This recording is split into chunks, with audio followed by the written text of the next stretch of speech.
Hello दोस्तों, क्या आपको पता है श्रीलंका को सबसे पहले लंका ही कहा जाता था। फिर इसका नाम पड़ा ताप्रोबाने, फिर सेरेंडिब, फिर सिलाओ, सीलन और फिर सीलोन, और वापस से इसका नाम श्रीलंका कर दिया गया 1972 में। क्या आपको पता है कि श्रीलंका में 64 से भी ज्यादा हाइकिंग ट्रेल्स हैं, जहां पर आप बाइकिंग, बैकपैकिंग ट्रिप्स और सबसे इम्पोर्टेंट ट्रैकिंग भी कर सकते हैं। तो जब बात ट्रैकिंग की आती है तो मैं कहां पीछे रह सकता हूं। लास्ट वीडियो में आपने देखा कि कैंडी में लोकल साइट सीइंग करने और अमेजिंग ट्रेन जर्नी करके मैं कैंडी से एला पहुंचा। हालांकि आप जानते होंगे, क्योंकि मैंने ट्रेन बुक कराई थी 11 बजे और वो 4 घंटे लेट थी, तो मैंने कुछ इम्पोर्टेंट पार्ट मिस कर दिया अपनी ट्रेन जर्नी का, जो कि वर्ल्ड की सबसे ब्यूटीफुल मानी जाती है। ट्रेन काफी लेट थी बट जर्नी वॉज अमेजिंग। वैसे आपको पता है, मैं अभी आया हूँ अपने 9 दिन के श्रीलंका ट्रिप पर और हर पॉसिबल एडवेंचर करता जा रहा हूँ, चाहे वो व्हेल वॉचिंग हो, स्कूबा डाइविंग हो, जंगल सफारी हो, श्रीलंका का अमेजिंग साइट सीइंग हो। तो जुड़े रहिए मेरे साथ और अपने इस अमेजिंग एला टूर को कंटिन्यू करते हैं।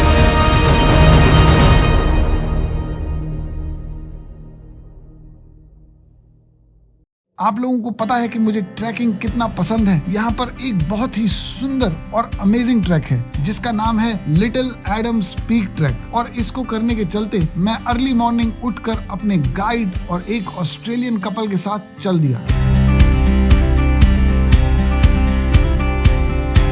आप इसके नाम पर मत जाइए, लिटिल, इसका नाम बस लिटिल है, बट ये एक अमेजिंग ट्रैक है। तो करीब 2 घंटे की टफ चढ़ाई के बाद हम फाइनली पहुंच गए इस जगह पर।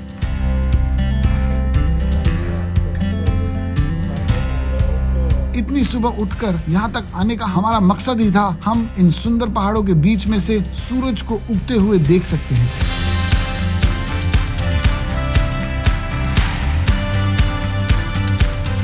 अभी हम 1100 मीटर से भी ज्यादा की हाइट पर थे और यकीन मानिए, इतनी ऊंचाई पर आकर इस व्यू को देखना जन्नत से कम नहीं। लिटिल एडम्स पीक में बेसिकली 3 पीक्स हैं। तीसरी पीक इन तीनों में सबसे टफ है। आपको तीसरी पीक तक पहले की 2 पीक्स पर चढ़ के ही आना होता है और सेम इसी राउट से वापस भी जाना होता है। मैंने पहले भी काफी सारी ट्रैक्स की हैं, जैसे कि horseshoe trail hike and exit glacier hike in Alaska, old man of store track in Scotland etcetera.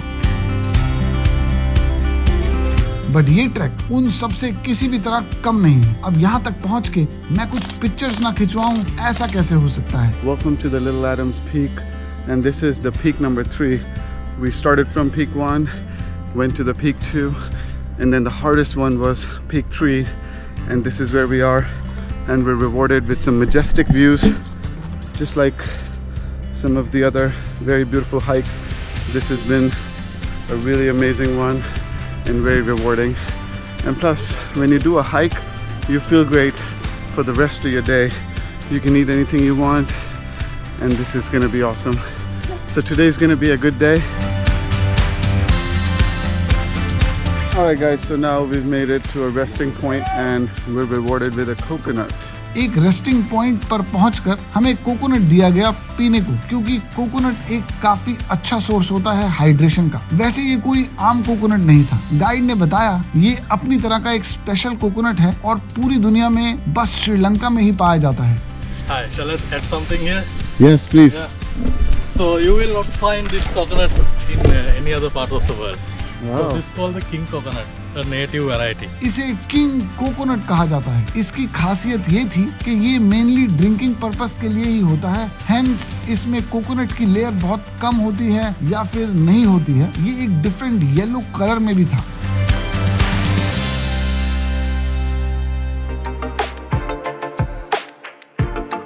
Track खत्म होने से पहले हमारे गाइड ने एक क्विज खेला हमारे साथ। उसने हमें 3 पत्तियां तोड़कर और उसकी ट्री पहचानने को बोला। सिंस मैं इंडिया में ही पला बड़ा हूँ तो मैंने थोड़े टाइम के बाद ही बता दिया ये गवावा ट्री की लीव्स हैं। ऐसा इसलिए था क्योंकि उसमें गुआवा की खुशबू आ रही थी। Guava. guava. Guava. I think you have guava in Colombia. Yeah, we do. Yes. ये पूरा ट्रैक बहुत ही अमेजिंग था। व्यूज अच्छे थे, गाइड अच्छा था और कोकोनट वाटर भी अच्छा था। बस एक बात का थोड़ा सा अफसोस था कि मैं अपने पेरेंट्स को यहाँ पर नहीं ला सका, बट मेरे पेरेंट्स भी इसी एडम्स पीक की रेंज की दूसरी जगह साइट सीइंग पर गए थे, जहाँ पर आप कार से भी जा सकते हो। ऑल्सो मेरे पास यहाँ की ब्यूटीफुल वीडियोस हैं जो मैं उन्हें बाद में दिखा सकता हूँ। तो ये हम दोनों के लिए विन विन सिचुएशन थी। अब इतनी मेहनत के बाद ब्रेकफास्ट तो बनता था, तो हम रुक गए एक जगह लोकल फूड ट्राई करने के लिए और ये एक्सपीरियंस भी हमारे ट्रिप में इंक्लूडेड था। You can see there's so much food, but we enjoyed it a lot.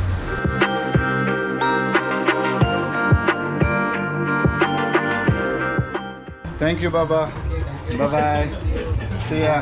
Thank you. Thank you.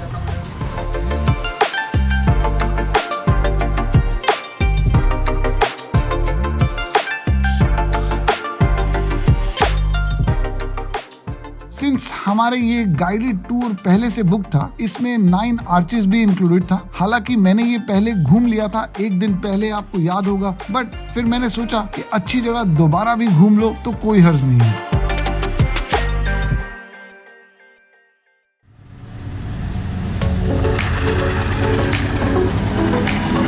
Damodara loop. आपको एक अनोखी बात बताता हूँ दामोदरा लूप के बारे में। दामोदरा लूप एक रेलवे ट्रैक है जो दामोदरा स्टेशन तक पहुँचने के लिए उससे सुरंग के ऊपर से वापस जाता है। रेलवे ट्रैक एक सुरंग से निकलता है और दामोदरा रेलवे स्टेशन तक पहुँचने के लिए उसी सुरंग के ऊपर वापस जाता है जो लूप बनाता है। ये एक अमेजिंग इंजीनियरिंग है और कहानियों के अनुसार कहा जाता है कि जब इंजीनियर्स इसे बनाने के बारे में सोच रहे थे, एक किसान ने सजेस्ट किया कि ऐसे पहाड़ी इलाके में अगर उसके टर्बन यानी कि पगड़ी को जैसे बांधा गया है वैसे ट्रैक बनाए जाए तो ये काम कर जाएगा। शायद उस टाइम इंजीनियर्स ने उसकी बात मान ली हो, शायद नहीं, बट ये वाकई में काफी अमेजिंग कंस्ट्रक्शन है और दुनिया में एक लौता ऐसा ट्रैक है।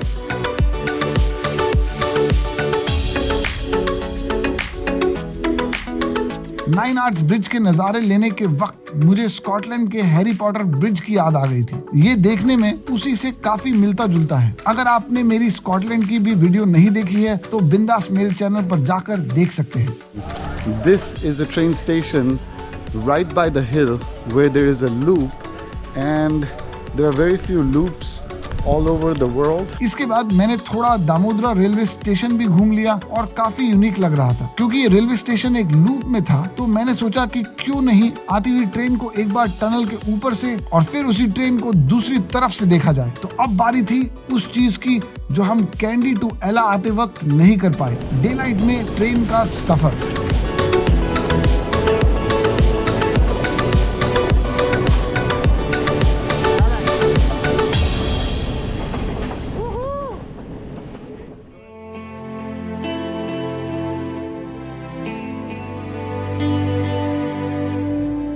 अब बारी थी नेक्स्ट डेस्टिनेशन की, the tea garden. Tea garden of course आपको देखकर समझ आ ही रहा होगा, काफी शांत और ग्रीन था।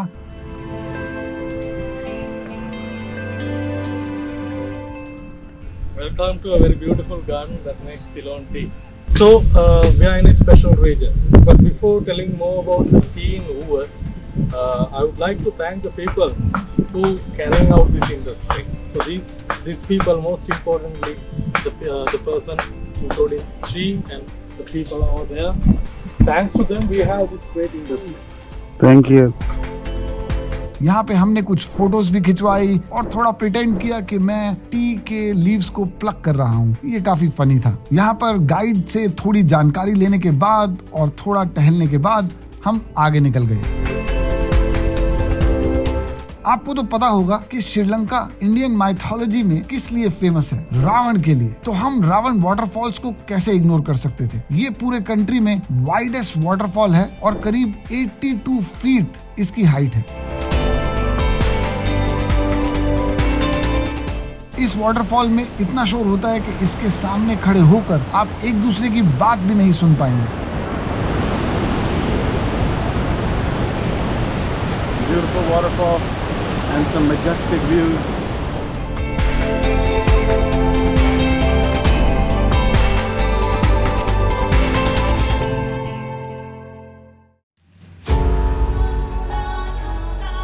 यहाँ पर एक फेमस टेम्पल है, रावण टेम्पल, जो कि रावण केव के पास है। इस केव में आर्कियोलॉजिस्ट ने करीब 20,000 साल पुराना स्कल खोजा है। फिलहाल बारिश की वजह से हम वहां तो नहीं जा सके, बट हम इस टेम्पल में आ गए जो कि काफी पुराना है। गाइड ने बताया कि ये टेम्पल 21st सेंचुरी बीसी में बनाया गया था, बट इसमें स्टैचूज बनाए गए थे 1500वीं सदी के बाद, जो कि कांदियान पीरियड था।